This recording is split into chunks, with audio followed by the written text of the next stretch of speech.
Good morning, Class 11. I welcome each one of you to your first virtual classroom and your history class. I am Mrs. Benita Yonzin. And children, today we're going to start with a new chapter from Indian history, that is your Partition of Bengal 1905. Now, Partition of Bengal 1905 is known as the second phase of the national movement. Why?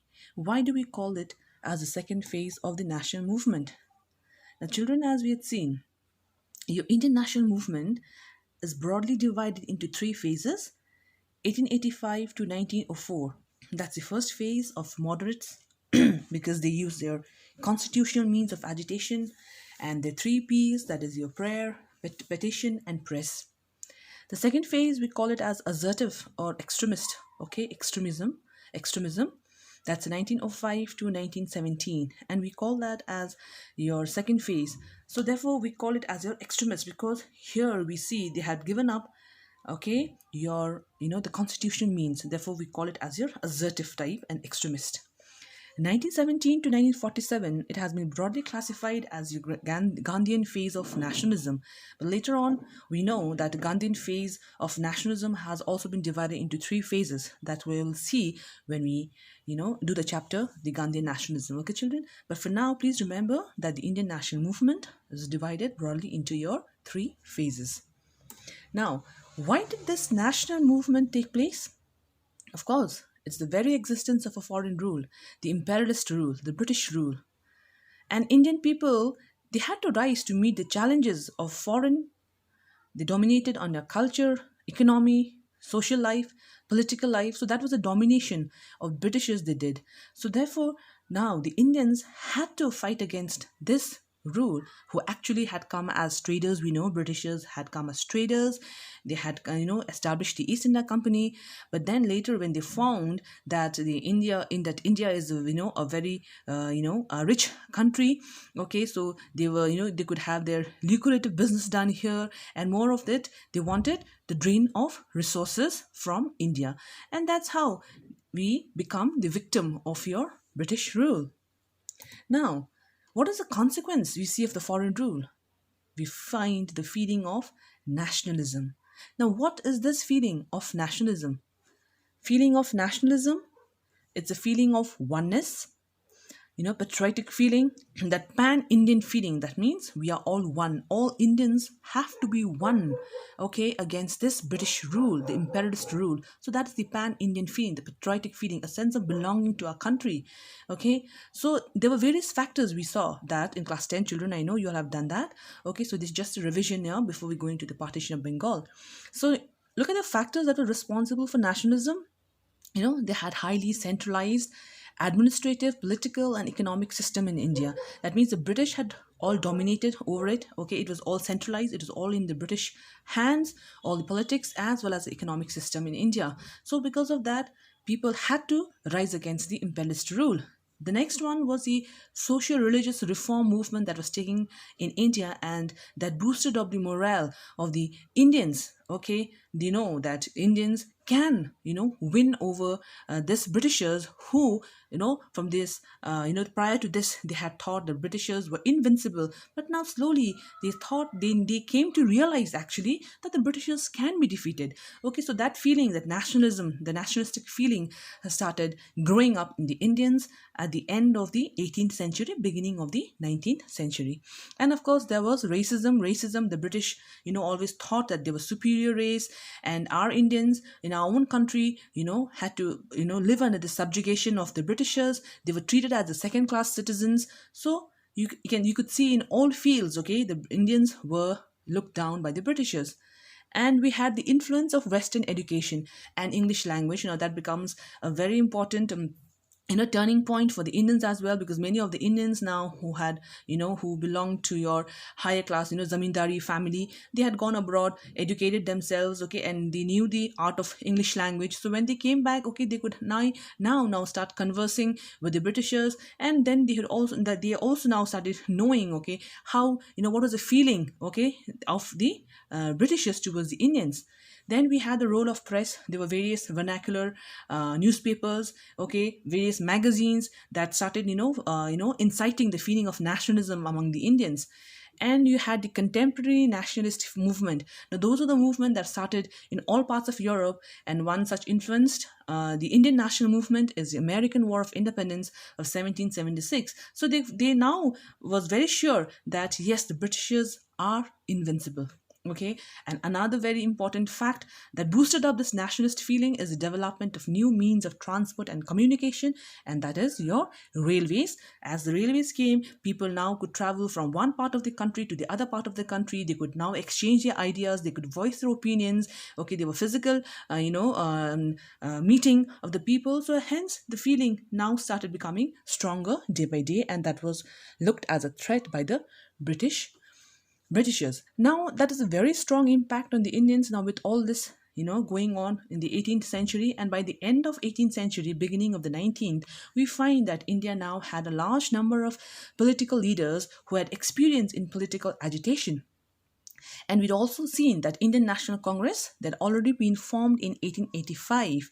And this was the vanguard of India's struggle for freedom. Vanguard, the guiding light for the Indians. Now they are going to guide the members of this Indian National Congress. Now they are going to give, the path. They're going to show the path as which path to take in as how we can liberate India from the British rule.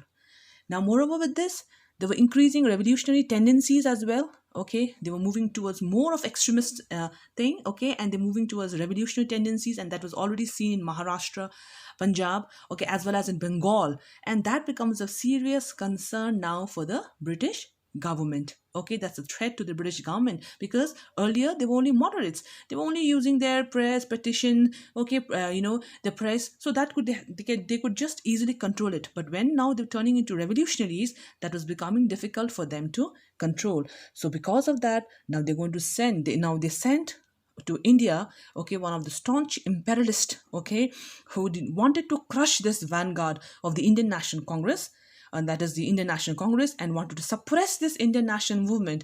And then we have the arrival of Lord Curzon. Okay, his full name is George Nathaniel Curzon, and as I said, he was a staunch imperialist. He became the Governor General and Viceroy of India from 1898 to 1905 till the Partition of Bengal. Now we know he had no respect for the Indian National Congress, not at all. Okay, and what was his first motive? He just wanted to crush this body, because he also believed that, and he knew that the vanguard for the Indian national movement was your Indian National Congress. So if you crush this Indian National Congress, then there will be no movement, there will be no revolutionary movement, nothing to guide, no guiding lamp for that. So I need to crush the Indian National Congress. That was the real motive of your Lord Curzon. Now, this eventually, of course, we had the Bengali people, the middle class people, and they had all become nationalist, okay, and Bengal therefore was known as the nerve center of all these nationalist activities. So this eventually led to the confrontation between the middle class nationalists in Bengal. Now I have termed it as middle class nationalist children. Why? Because when we look at the national movement, okay, the first phase and the second phase, it has all been confined to this middle class, and they were called the middle class intellectuals. Okay, they were all educated people, and they belonged to the middle class family, and so the national movement, it engulfed only these people. But then it could never be a mass movement, and that is why we could see that they could not gain much out of it. Okay, as we the later part of the national movement that was led by Gandhiji, we see it is a mass movement because he takes the grassroots level people also with him, and the grassroots level people, the laborers, the peasants, the women folk, okay, the youth, so everyone comes together in the comes to the forefront, okay, to fight for the national movement. But when we look at the two first phases, we see it is only confined to these middle class nationalists, and particularly in Bengal, because they thought Bengalis very intellectual people, okay, and hence they were the only ones who were involved in the national movement, and therefore we could not gain much from it. Now, as soon as Lord Curzon comes, he is at his offensive worst. Because as I already said, he hated the Indian National Congress. He wanted to crush that. Now, he started his attack by introducing what? The Municipality Act of 1899. And what did this act say? By this act, he reduced the number of elected members in the Calcutta Corporation. Okay, and that was to serve the European business community. Now, what do you mean by that?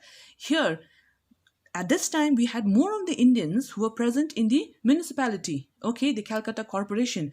Now, these Britishers, okay, who were there, and Britishers at one time, okay, means at one a lot, okay, there were how many Britishers coming to India? About 5,000 to 6,000 Britishers every year. There was influx of these Britishers coming to India. Okay, so now they started establishing themselves as business people. So when this happened, now they had to have their trade license, everything done from the municipality. So there was a delay, okay, in having those kind of trade license. So when Lord Curzon came to India, they started complaining that they are doing it very, they are very late in giving us all these license and all that. So when this happened, now he wanted to reduce more of the Indian members and have more of the Britishers in the Calcutta Corporation. So that was the first attack that was made by Lord Curzon. Next attack he makes was the Calcutta University, on Calcutta University, and he passes the University Act of 1904. Now, when he gives the official reason as why he passed the Calcutta University Act was he wanted to, bring, the quality of education all over India. But that was not the actual reason. He just wanted to reduce the number of elected Senate members in the university, and he wanted to have more of the Europeans, and therefore he passed this Calcutta University Act of a University Act of 1904. When these two acts were passed, there was a wide, agitation against this act. Now, the last and the most, controversial, you can say, okay, the act that was passed by Lord Curzon was, and the most effective act, okay, because it literally divided, okay, Bengal into two halves. And because of this, later on we see Britishers are still use this policy, and finally till they left India, they partitioned India into two halves. And it is not because of all the official reasons they gave, but the policy they followed, that was a divide and rule policy. The children, we know many Europeans, they came to India, okay, and they all wanted to rule India. You had the Dutch coming to India, you had the Portuguese, you had the French coming to India, okay, they had the Spanish coming to India. So many Europeans had come to India, but not like the Britishers, who could really find the roots, okay, of where the Indians, actually they could divide these the Indians. They did not find that policy, but Britishers, they were able to find that. And what was that? That was the communal basis, the communal root they found, and that was the division of your Hindus and the Muslims, and that is what he implemented in your Partition of Bengal. So first he passes the scheme for the partition. Now he says that the first, he considered it as in 1903 only, the Partition of Bengal has to be done. And there were also additional proposals to separate the Chittagong and the districts of Dhaka, that is now your East Bengal. We call it Bangladesh, okay, because later again Bangladesh, East Bengal, and Bangladesh was taken away from your East Bengal, that was a part of Pakistan, okay, now becomes your Bangladesh, a separate country. Okay, that will come on the next few more, okay, or next year we are going to do that chapter. But anyways, here we'll look at this. Yes, so this is your proposal to separate Chittagong and the district of Dhaka, so East Bengal, and Mymensingh from Bengal. So take this and form it as one block, okay, and name it as East Bengal. And then also take some parts of your province of Assam. In a similar way, Chotanagpur was to be incorporated with the central provinces, and that is to form your West Bengal. Now the government officially published the idea in January 1904. He published the idea, and in Feb, Lord Curzon, okay, he makes an official tour to eastern districts of Bengal, and then he meets the leading personalities and delivered speeches at Dhaka. So mainly he wanted to win the Muslim community, okay, and that's how he could bring that, could make the cleavage very strong, okay, between the Hindus and the Muslims. And he practically used the divide and rule policy in India. And later on, we see all the officials coming after Lord Curzon also started playing with the divide and rule policy. Okay, children, so today I'm going to stop here as this is the first class. So I want you all to go through this video, listen to the video, make a note of all the slides that has been shown here and have explained. You need to write down, and this is your assignment, children, okay? So you're going to write all of that in your copies, in your notebooks, and then you're going to send me as your assignment. Now, children, I'm going to also send a PDF file, okay, right, giving your syllabus for this chapter, what you're going to complete, and I'll send my email ID where you need to send your note that you have made of this explanation and send it as your assignment. Okay, children, thank you.